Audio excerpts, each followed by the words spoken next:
And we continue to follow these actions closely, including the arrest of Delhi Chief Minister Kejriwal. We are also aware of the Congress Party's allegations that tax authorities have frozen some of their bank accounts in a manner that will make it challenging to effectively campaign in the upcoming elections. And we encourage fair, transparent, and timely legal processes for each of these issues. India is proud of its independent and robust democratic institutions. We are committed to protect them from any form of undue external influences.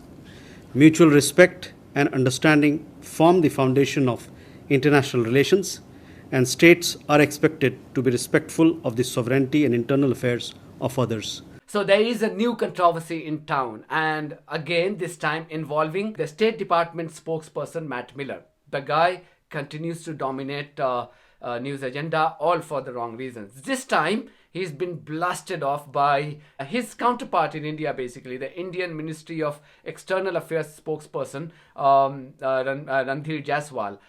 So what has happened is about 3 days ago, Matt Miller had made some outrageous comments about the political developments in India, which did not go down well with the Indian government. So the story is this. India is going for its general elections. The general elections are going to take place from 19th of April and will continue for about 50 days. And the counting of votes will happen on the 4th of June. Now, if you are wondering why this is the case, basically in India, the elections happen in many phases for various reasons. So, and I have my issues on that. Maybe I can do an explainer video at some point later. So right now what is happening is India is going for the elections to choose the new Prime Minister. And ahead of the elections, a prominent opposition chief minister whose party governs Delhi, the capital Delhi, has been arrested for some money laundering charges. And the investigation is on, the matter is sub judice, and the court is looking into the whole allegations. But as I speak, he continues to be under arrest by the Enforcement Directorate, which is the central government agency looking into the financial irregularities. So that's called ED, Enforcement Directorate. Now that's one development. The other development is in Congress Party is India's largest and the oldest opposition party. Just ahead of the elections, Congress Party says that its bank accounts have been frozen at the behest of the Narendra Modi government. The Congress Party says that this is to ensure that Congress Party is not able to put up a decent fight against the BJP, and therefore it doesn't augur well for the Indian democracy. So these are the two developments that have taken place in India. The State Department had expressed its concern over the development, and that did not go down well with the Indian government. So Indian government decided to summon the American ambassador in Delhi, and there are reports that Indian government decided to give her complete dressing down. And when she came out, she looked flustered.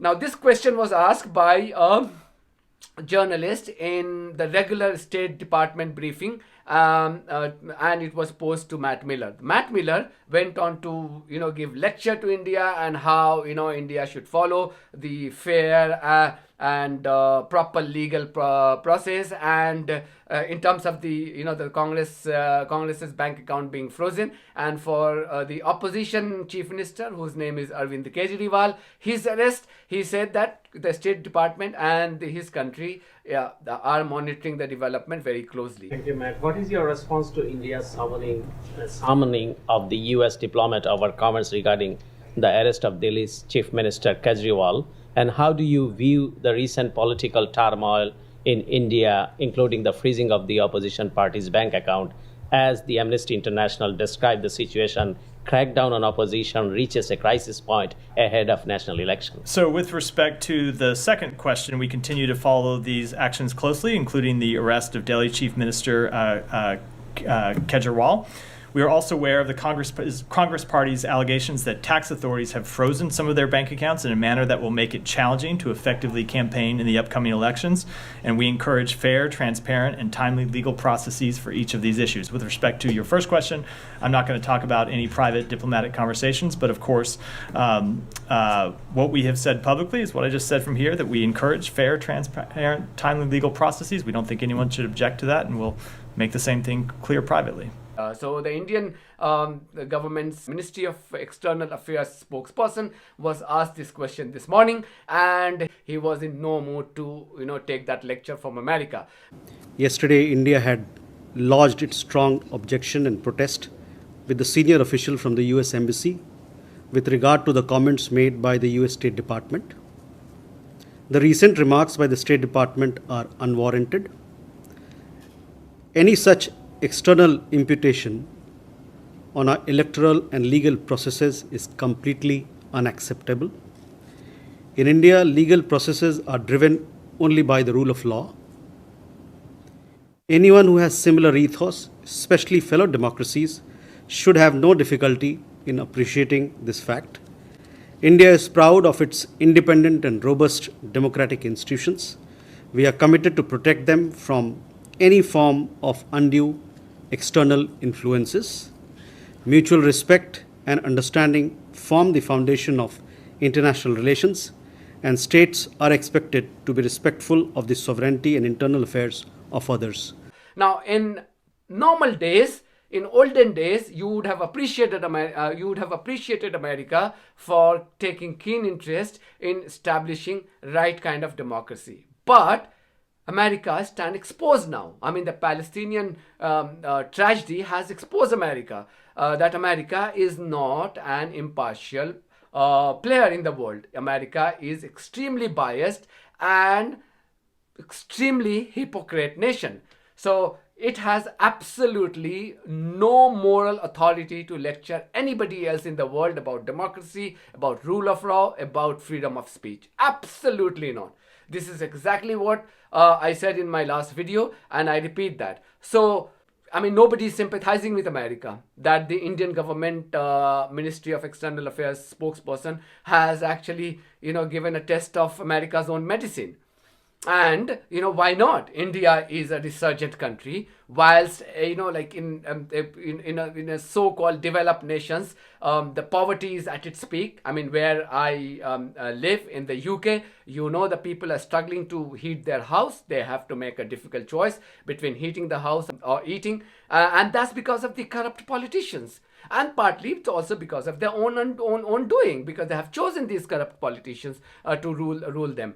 At the same time, India is registering more than 6%, 7%, growth rate every year after year. So why not? I mean, India is no longer the India of the 80s and the 90s. India is of 2024, has aspirations, and is very keen to assert its power, on the global stage. You may agree. I do not agree with a lot of political development that's taking place in India, but that we should let India, I mean, if India says that this is our internal matter, particularly to America, if there was any other country, maybe we'd have had a different take. But America, of all those countries, like bloody hypocrite, So I totally agree with the Indian Foreign Ministry to say to America that just buzz off. This is none of your business.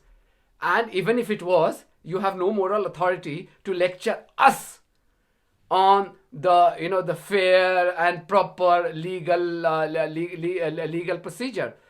Because if one country who does not believe in any sense of fairness, which is America, day after day, you only have to go through the press conferences of State Department of the last 1 week, and you would see that on every matter related to either International Court of Justice or International Criminal Court or United Nations investigation on Israel committing genocide, they have had just one answer, that these rules don't apply to Israel.